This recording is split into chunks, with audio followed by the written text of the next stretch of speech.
Look at her cry, just as useless as her mother. My brother Ricardo shouted as my little girl Emma held her red cheek after the slap. I pulled out my phone, calmly opened my notes app, and started writing names, Ricardo. My parents. My sister-in-law. Everyone who laughed like hyenas while my 8-year-old trembled. What they didn't know was that they had just insulted the daughter of a woman who processed all their credit cards at the biggest bank in the country. My name is Luciana, and for years I was the failure of the family because I worked in a bank while my brother was called an entrepreneur. What I never told them was that I wasn't a cashier like they assumed. I was a senior fraud prevention manager, with the power to freeze their financial lives with one click. It all started 15 years ago when I got pregnant at 19. Emma's father disappeared the moment he saw the 2 pink lines on the test, and my family treated me like I had brought shame on them. A single mother. My mom spat, like the words were poison. What have you become, Luciana? Someone who won't abandon her child, I answered, holding my stomach. Ricardo, 5 years older, was the cruelest. I told you, Mom. Luciana has always been the stupid one. Now she'll be the stupid one with a bastard. Don't call my baby that, I begged. Baby. It's a walking mistake. Just like its mother. My parents didn't stop him. In fact, my dad added, Ricardo's right. You ruined your life and ours. What will people at church say? With Emma in my belly and no support, I had to survive alone. I worked whatever jobs I could. Waitress while pregnant, cashier with Emma's stroller behind the counter, anything. At night, while Emma slept, I studied financial systems online. Ricardo, meanwhile, built businesses. He used my parents' money on shady schemes, miracle products, pyramid scams, crypto frauds. They always failed. But he was a man, and he didn't have a so-called illegitimate child, so he remained the family's pride. When Emma was 3, I landed a job at the bank. I started at the bottom, but I rose quickly. Hunger does that. I needed to feed my daughter. Luciana works at a bank. My mom bragged to her friends, though she never mentioned I was a single mother. She's probably a cashier, Ricardo mocked. That's the most someone like her can ever be. I never corrected them. While they thought I was counting bills, I was investigating million-dollar frauds, freezing accounts of criminals, and protecting thousands of clients. My boss often said I had the sharpest instincts in the department. I grew up surrounded by rats, I told him once. I can smell a scam from miles away. Emma grew up bright and beautiful, though shy. Like me, she loved numbers. At 6, she was already solving math problems meant for older kids. Her teacher suggested a gifted program. My little genius, I whispered, hugging her. One day she asked, why don't I have a dad? Because we're so special we don't need one, I told her. We have each other. It was our perfect little bubble. Until I made the mistake of taking her to a family gathering. It was my father's 65th birthday. Emma was 8 and had never attended one of Ricardo's big family parties. He always hosted them at his successful house, paid for with yet another shady loan. Do I have to go, Mommy? Emma asked softly, already sensing she wasn't wanted. Just for a little while, sweetheart. He's still your grandpa. I should have known better. We arrived on time. Emma wore her favorite blue dress with sunflowers. She had practiced her greeting. Happy birthday, Grandpa. The welcome was ice cold. My mother looked at her like she was furniture.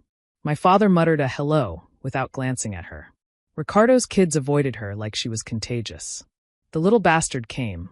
I overheard my sister-in-law Monica whisper. I bit my tongue. Just 1 hour, I told myself. We could survive 1 hour. Emma behaved like an angel. She sat quietly, asked for nothing, smiled when expected. But to my family, her existence alone was offensive. The breaking point came when they served cake. Emma, excited, stood up to see better. She accidentally knocked over a glass of soda. My tablecloth. Monica shrieked as if it were gold. I'm sorry, Emma whispered, eyes watering. Of course you're sorry. Ricardo roared. You're just as clumsy as your mother. It was an accident, I tried to defend her. Accident? Like her whole existence. And then he did it. My brother, the so-called successful man, the family pride, slapped my 8-year-old daughter across the face. The sound echoed through the sudden silence. Emma clutched her cheek, her eyes wide. Not from pain, but from disbelief. And then the laughter began. My father. Huh. Someone had to teach her manners. My mother. She's not raised properly. Monica. That's why children need fathers. The cousins. The dumb cousin cried. My cousin Patricia. Just like her mom when she was little. My uncle Roberto. The apple doesn't fall far from the tree. I pulled out my phone. Calmly. Opened my notes app. What are you doing? Ricardo mocked. Calling the cops? Go ahead, so they laugh at you too. No, I said without looking up. I'm writing down the names of everyone laughing. Ooh, scary, he sneered. Going to tell your boss the cashier? I finished my list. Everyone on my list. Everyone laughing. Everyone about to find out who the useless cashier really was. Let's go, Emma, I said, putting my phone away. We're not done here. Ricardo shouted. She has to apologize. Apologize? For what? For existing? No. But you, all of you, will apologize. Or what? He sneered. What can a failure like you do? You'll see. I walked out with Emma in my arms. My little girl was crying quietly, her face swollen from the slap and from the shame. Why do they hate me, Mommy? She whispered. They don't hate you, love. They hate themselves. But that ends today.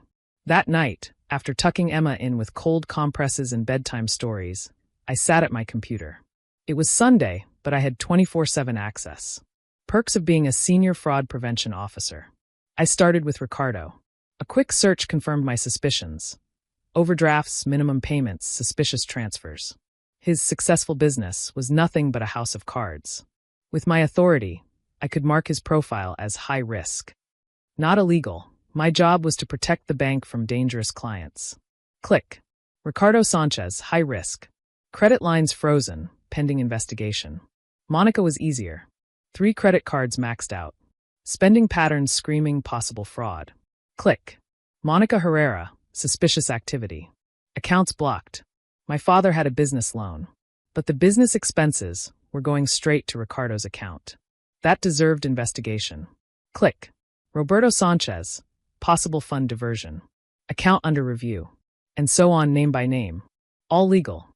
All within my job. If they had nothing to hide, their accounts would reopen soon.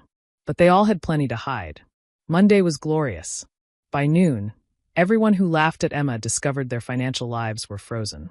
In Mexico, without cards or accounts, you're paralyzed. I answered only Ricardo's call. Hello, Fraud Department. This is Luciana Sanchez. How can I help you? Fraud Department. You're not a cashier. I never said I was. You assumed. I'm Senior Fraud Prevention Manager. And your account is under investigation. Investigation for what? For multiple irregularities. Tell me, Ricardo, those transfers from Dad's account to yours, are they loans or theft? Silence. And those casino charges on the business card? More silence. And the inflated income statement for your mortgage? Luciana, let's talk. Of course. My office is open from 9 to 5. Bring a lawyer. Click. By Wednesday, my family was desperate. With no access to their wealth, their house of cards collapsed. Monica couldn't pay the kids' private school. Dad missed an important payment. Patricia lost a business deal. And Ricardo lost everything. The deeper the bank dug, the uglier it got. His company was a money laundering front. He owed taxes. He had forged documents. I didn't report him. The bank's legal department did, after reviewing my files. I just did my job. On Thursday, my mother called crying. Luciana, your brother's been arrested. They're going to seize the house. The house he bought with fake papers? How terrible. Help him. Like he helped Emma when he slapped her? Like you all helped when you laughed. It was just a little slap. It was a slap to an 8-year-old. My daughter. And you all laughed. But we're family. No. Family doesn't hit children. Family doesn't laugh at pain. You're just people I share blood with. You're a monster. No, Mom. I'm a mother protecting her child. And a professional doing her job. The news spread fast. The successful Ricardo Sanchez, arrested for tax fraud and money laundering. His wife ran away with the kids.